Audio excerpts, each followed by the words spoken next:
My dear students and the honorable guardian, Assalamu alaikum. Welcome to our online class.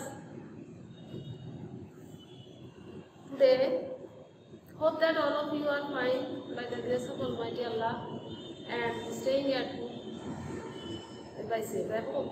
Now, I am also fine. Today, dear learners, I am going to take your important class. This class is assignment 3. I think all of you are ready for the class. Take your necessary instruments for the class. আমি তোমাদের আজকে যে বিষয়টি আলোচনা করব transformation. অ্যাসাইনমেন্টের শুরুতে আছে তোমাদের transformation assertive two interrogative. Assertive two interrogative তৈরি করার জন্য প্রথমে তোমাকে তিনটি শর্ত বা কিছু রুলস মেনে তুমি ট্রান্সফরমেশন করতে হবে। আমরা অলরেডি ক্লাস 7 এ ট্রান্সফরমেশন করেছি, এই ট্রান্সফরমেশনগুলো করেছি। তারপর তোমাকে মনে করিয়ে দেওয়ার জন্য আবার আমি ক্লাসে নিচ্ছি। প্রথমে আমরা ট্রান্সফরমেশনের নিয়ম হলো, ট্রান্সফরমেশন নিয়ম প্রথমত অর্থের পরিবর্তন হবে না, অর্থাৎ যে অর্থটা আছে সেই অর্থ নেগেটিভ থাকলে ওই অর্থই প্রকাশ করতে হবে। 2 নম্বর হলে আমরা করব, যদি অ্যাসার্টিভ থেকে আমরা ইন্টারোগেটিভ করি কি করতে হবে, যদি আমি সেন্টেন্সটি দেখি অ্যাসার্টিভ সেন্টেন্সটি দেখি যে হ্যাঁ বোধক আছে, তখন আমি ইন্টারোগেটিভ করার সময় কি করব, নেগেটিভ ইন্টারোগেটিভ অর্থাৎ না বোধক হবে এবং সেটাই ইন্টারোগেটিভ করব। আর যদি আমরা অ্যাসার্টিভ সেন্টেন্সটি অর্থাৎ সেন্টেন্সটি তোমার না বোধক থাকে তাহলে আমরা অ্যাফার্মেটিভ ইন্টারোগেটিভ করব। আমি তোমাদেরকে এক্সাম্পলের মাধ্যমে পরবর্তী দেখো, তুমি শুধু প্রথমে রুলগুলো একটু মাথায় রাখো। 3 নম্বর কথা হলো ইন্টারোগেটিভ সেন্টেন্সটি ডোকেজ ওয়ার্ড দিয়ে শুরু হতে পারে অথবা অক্সিলারি ভার্ব দিয়েও শুরু হতে পারে। 3টা শর্ত তুমি প্রথমে মনে রাখো। পরবর্তীতে আমি এক্সাম্পল দিয়ে দিয়ে তোমার জন্য যে হোমওয়ার্ক অর্থাৎ অ্যাসাইনমেন্ট দেওয়া হয়েছে সেটা তুমি আমার এই এক্সাম্পল থেকেই উত্তরগুলো পেয়ে যাবে। সরাসরি আমি উত্তরগুলো করবো না, আমি শুধু এক্সাম্পল দিব এবং তোমার জন্য রুলসগুলো রেখে যাব। তুমি ওই রুলসগুলো দেখেই তুমি এই ট্রান্সফরমেশন যে হোমওয়ার্ক তোমার 143 পৃষ্ঠায় আছে, change the following assertive sentence into interrogative sentence. তুমি 143 পেজে যাবে, তোমার এই বইতে যাওয়ার পরে যে এক্সাম্পল এক্সারসাইজগুলো আছে ওগুলো করবে। আমি তোমাকে রুলসগুলো বোর্ডে বিস্তারিত আলোচনা করছি। এখন আমি তোমাদেরকে এক্সাম্পল দিয়েই এইগুলার আলোকে তৈরি করবো, তবে সরাসরি নয়। তুমি আমার এক্সাম্পলগুলো দেখবে, দেখার পরে তুমি আমার এই এক্সাম্পলগুলো করবে। Okay okay first example, he was a great scholar. আমরা যখন ইন্টারভিউ মাথায় নিশ্চয়ই আছে আমরা এখানে অ্যাফার্মেটিভ সেন্টেন্স, তাহলে আমরা করব নেগেটিভ ইন্টারোগেটিভ। রুলস হলো যদি কোনো অক্সিলারি ভার্ব থাকে তাহলে সেটাকে আমরা প্রথমে নিয়ে আসব। ওয়াজ ওয়াজেন্ট যেহেতু negative interrogative, wasn't he are great scholar, শেষে একটা প্রশ্ন করতে। তাহলে আমার সূত্রটা কি হবে, প্রথমে আমরা কি করব, টু বি বা অক্সিলারি ভার্ব অথবা auxiliary verb plus not plus subject, তারপর প্লাস আমরা টু বি ভার্বের পর থেকে বাকি অংশ দিয়ে প্রশ্ন বোধক চিহ্ন বসিয়ে দেব। নিশ্চয় কথাটা বুঝতে পারছো। যদি অ্যাসার্টিভ সেন্টেন্সের সাথে অক্সিলারি ভার্ব থাকে তাহলে অক্সিলারি ভার্বটা প্রথমে আনবো এবং তা যদি অ্যাফার্মেটিভ হয় তাহলে নট বসাবো, তারপর আমরা সাবজেক্ট বসাবো, সাবজেক্ট বসিয়ে বাকি অংশ শেষ করব। তোমার এক্সাম্পলে আছে, প্রথম এক্সাম্পলটা একটু দেখবে। নেক্সট দ্বিতীয় সেন্টেন্সটা যেটা আছে, he can not do the work, কাজটা করতে হবে। এটা নেগেটিভ সেন্টেন্স। নেগেটিভ হলে আমার কথা শুনে, নেগেটিভ হলে অ্যাফার্মেটিভ, অ্যাফার্মেটিভ হলে নেগেটিভ। তাহলে কি করতে হবে, আমরা অক্সিলারি ভার্বটি প্রথমে আনবো। ক্যান হি নট উঠে যাবে যেহেতু এটা নেগেটিভ এবং অ্যাফার্মেটিভ করতে হবে। Can he do the work, তো শেষে আমরা প্রশ্নবোধক চিহ্ন দিব। কথাটি নিশ্চয়ই বুঝতে পারছো।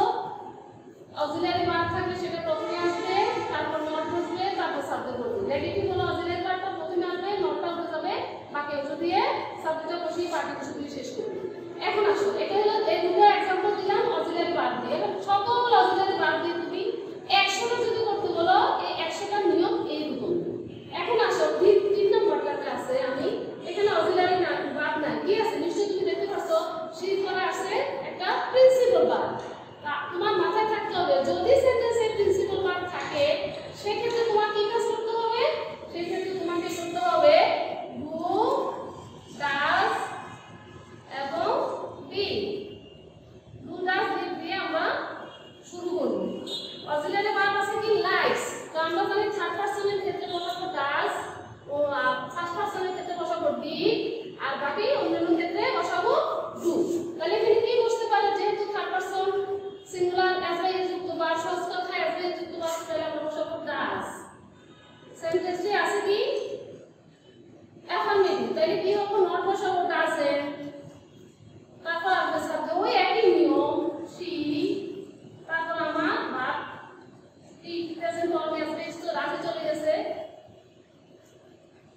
বাকি অংশ দিয়ে আমি শেষ করে দেব। শেষে একটা প্রশ্নবোধক চিহ্ন আশা করি কথাটা বুঝতে পারছো। তাহলে স্ট্রাকচারে কি হবে, to does be plus not plus subject plus বাকি অংশ এবং প্রশ্নবোধক চিহ্ন। তারপর আসো এখানে তারপর আছে কি ডাজ নট ওয়ার্ক হার্ড, এখানে এম নেগেটিভ আছে, তাহলে কি হবে ডাজ হি ওয়ার্ক হার্ড। প্রশ্নবোধক চিহ্ন অবশ্যই দিতে হবে, তাহলে সেন্টেন্সটি শুদ্ধ হবে না। তারপর আসো 5 নম্বর আছে দাও আমাদের প্রিন্সিপাল ভার্ব। প্রিন্সিপাল ভার্ব থেকে আমরা কি হবে, প্রিন্সিপাল ভার্ব থেকে আমরা কি বসাবো, প্রিন্সিপাল ভার্ব দিয়ে যদি ফার্স্ট ফর্ম হয়, প্রিন্সিপাল ভার্বের ফার্স্ট ফর্ম হলে আমরা কি বসাবো ডিড বসাবো। তাহলে সেক্ষেত্রে আমরা ডিড লিখলাম ডিড, ডিডেন্ট যেহেতু affirmative didn't, they played, principal হয়ে যাবে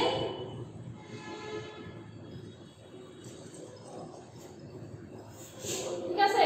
লাস্ট আমরা যখন পাঁচটা আছে নেগেটিভ, তাহলে আমরা কি করব ডিড এর সাথে নিয়ে আসবো ডিড শি লাইক ইট। আশা করি তুমি এই एग्जांपल দিয়ে তোমার পরবর্তী বইয়ের एग्जांपलগুলো করতে পারবে। এখানে কয়েকটাই আছে তোমার এই অক্সিলারি ভার্বটা। তারপর প্রতিটা আমি যেটা আলোচনা করব যেটা হলো তোমাদের কিছু সূত্র সাধারণ nobody, no one, everybody, everyone, all দ্বারা।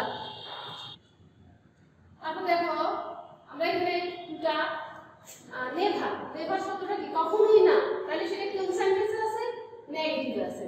নেভারটাকে আমরা মনে রাখবো ইভার, নেভারের প্রপারটা হবে ইভার। তাহলে কি হবে আমরা এটা নেগেটিভে আছে আমরা লিখব দে আর গ্লোরি,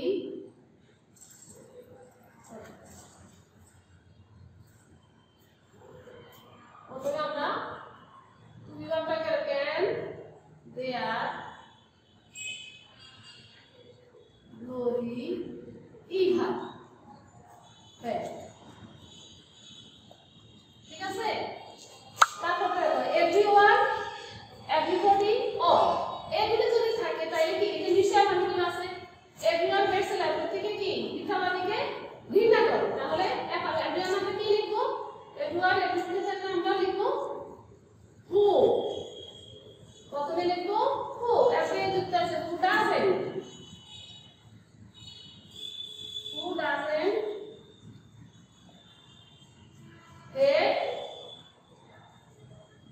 hate a liar।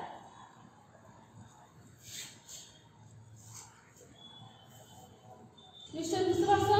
তাহলে আমরা এভরিওয়ান, এভরিবডি, অল থেকে প্রথমে লিখবো হু, আর টু বি ভার্ব থাকলে সেই টু বি ভার্বটাই লিখবো, আর যদি ভুল ভার্ব থাকে তাহলে ডাজেন্ট, ডোন্ট, অর ডিড আমরা ভার্ব অনুসারে এখানে এই শব্দটা লিখবো। যদি এখানে হ্যাজ থাকে তাহলে আমরা হ্যাজ লিখতাম।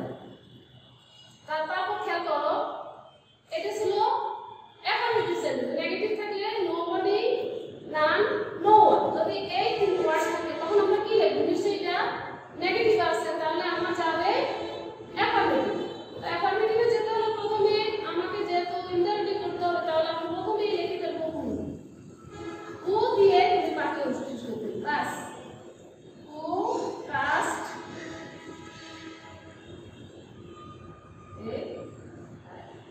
টু বি শো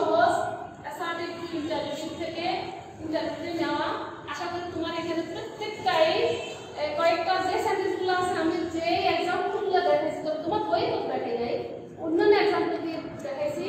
তুমি এই আমার মতো করে এক্সাম্পলের সাথে মিল করে পরবর্তী এক্সাম্পলগুলো করবে। তারপর আমি তোমাকে শুধু এক নজর আমার বইতে 143 পৃষ্ঠার যে অ্যাসার্টিভ টু ইনজারেটিভ আছে, সেক্ষেত্রে আমি ইট ওয়াজ এ গ্রেট সাইট, তাই লিখবা wasn't it a great sight এভাবে। তারপর no one can tolerate this, negative আছে তাহলে হু ক্যান টলারেট দিস। এইভাবে তুমি প্রত্যেকটা, আমি 5 নম্বর বলতেছি the beauty of nature is Ben description, তাহলে কি হবে এখানে অনেক বড় দ্য বিউটি অফ নেচার, তাহলে কি isn't the beauty of nature Ben description, প্রশ্নবোধক চিহ্ন।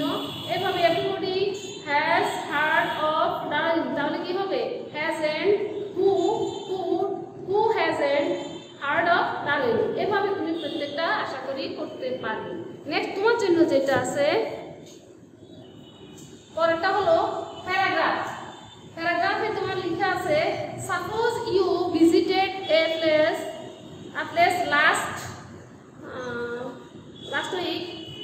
last year, describe that place.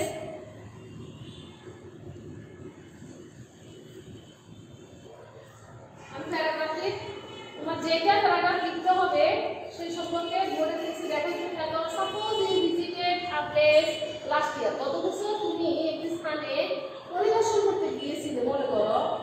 Describe that, বর্ণনা করবে place answering the following question, অর্থাৎ সেই স্থানটি সম্পর্কে তুমি বর্ণনা করতে হবে।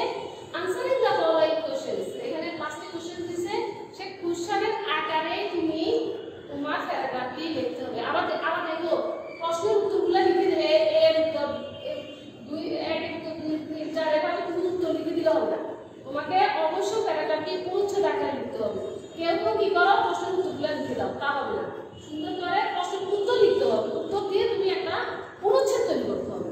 তাহলে প্রথম প্রশ্ন তো হোয়ার ডিড ইউ ভিজিট, তুমি কোথায় পরিদর্শন করতে গিয়েছিলে, আর হোয়াই ডিড ইউ গো দেয়ার, তুমি কেন গিয়েছিলে সেখানে, হাউ ডিড ইউ গো দেয়ার, তুমি কিভাবে গিয়েছিলে, অর্থাৎ তুমি কোন রুটে গেছো, কিভাবে গেছো, হু অ্যাকম্পানিড ইউ, অর্থাৎ তোমার সঙ্গী গিয়েছিল, আর last did you like the place, তুমি কি সেই স্থানে পছন্দ করেছিলে, কেন করেছিলে এবং কেন করোনি। যদি করো তাহলে লিখবে কারণ, আর যদি কেন করো না তারও কারণ লিখবে।